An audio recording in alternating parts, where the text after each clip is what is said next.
Hello everyone. आज का हमारा टॉपिक है फंक्शंस ऑफ ब्लड। तो चलिए स्टार्ट करते हैं फंक्शंस ऑफ ब्लड। तो फर्स्ट फंक्शन इज़ ट्रांसपोर्टेशन। तो ब्लड क्या करता है? ट्रांसपोर्ट करता है oxygen from the lungs to the body tissues.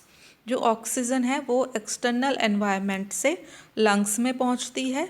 Lungs से ब्लड के थ्रू अलग अलग बॉडी सेल्स और बॉडी टिश्यूज़ तक पहुंचती है। Then transport carbon dioxide from the tissues to the lungs. जो कार्बन डाइऑक्साइड बॉडी टिश्यूज़ में बनती है और ब्लड के थ्रू लंग्स तक पहुंचती है और लंग्स से फिर एक्सटर्नल एनवायरनमेंट में चली जाती है। Then transport of waste from the body tissue to the kidney, liver और sweat gland and eventually removal out of the body.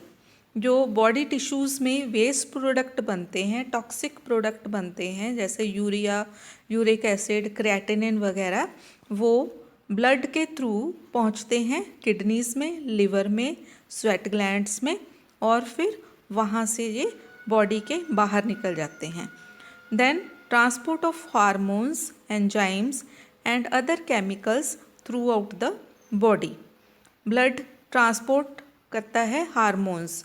Hormones बनते हैं एंडोक्राइन ग्लैंड्स में और वहाँ से ब्लड के थ्रू अलग अलग बॉडी पार्ट्स तक पहुँचते हैं। और एंजाइम्स बनते हैं डाइजेस्टिव ग्लैंड्स में, जहाँ एक्सोक्राइन ग्लैंड्स में, और ब्लड के थ्रू अलग अलग बॉडी टिश्यूज़ तक पहुँचते हैं, जब बॉडी ऑर्गन्स तक पहुँचते हैं। और जो केमिकल्स वगैरह बनते हैं जो बॉडी के लिए ज़रूरी हैं, वो ब्लड के थ्रू अलग अलग बॉडी टिश्यूज़ तक पहुँचते हैं। Then nutrients absorbed in the digestive tract are circulated to all the body tissues. जो न्यूट्रिएंट्स हैं जैसे proteins, carbohydrates, fats, vitamins, minerals, ये सब डाइजेस्टिव ट्रैक्ट से एब्जॉर्ब होते हैं ब्लड में और ब्लड के थ्रू फिर अलग अलग बॉडी टिश्यूज़ तक सारे सर्कुलेट हो जाते हैं। तो ये है function transportation. Next function is regulation और होम्योस्टेसिस। तो ब्लड क्या करता है? Regulate body temperature. जो हमारा बॉडी टेम्परेचर है उसको रेगुलेट करता है, उसको बैलेंस जो है उसका मेंटेन करके रखता है। Then distribution of heat throughout the body. Blood क्या करता है? जो हीट है वो अलग अलग बॉडी पार्ट्स तक, जहाँ अलग अलग बॉडी टिश्यूज़ तक डिस्ट्रीब्यूट करता है और जो मोर एक्टिव टिश्यूज़ हैं, जहाँ मोर एक्टिव सेल्स हैं, वहाँ से हीट लेके, वहाँ से एनर्जी लेके जो लेस एक्टिव टिश्यूज़ हैं, जहाँ लेस एक्टिव सेल्स हैं, वहाँ तक ट्रांसपोर्ट करता है। Then controls pH. पीएच जो है ब्लड का वो 7.3 टू 7.4 होता है नॉर्मल। तो ये ब्लड इसका पीएच कंट्रोल करता है। अगर पीएच कंट्रोल नहीं रहेगा तो बॉडी सेल्स जो हैं वो डैमेज हो जाएंगे। ये फंक्शन है regulation. Next function is balance.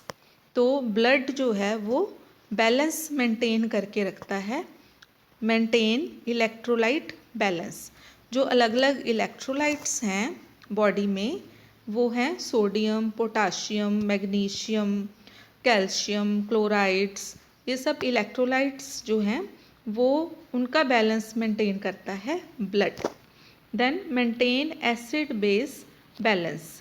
तो एसिड बेस बैलेंस जो है, जैसे रेस्पिरेटरी एसिड्स हैं, मेटाबॉलिक एसिड्स हैं, जहाँ बेस प्रोडक्ट्स हैं, जो वो बैलेंस मेंटेन करता है ब्लड।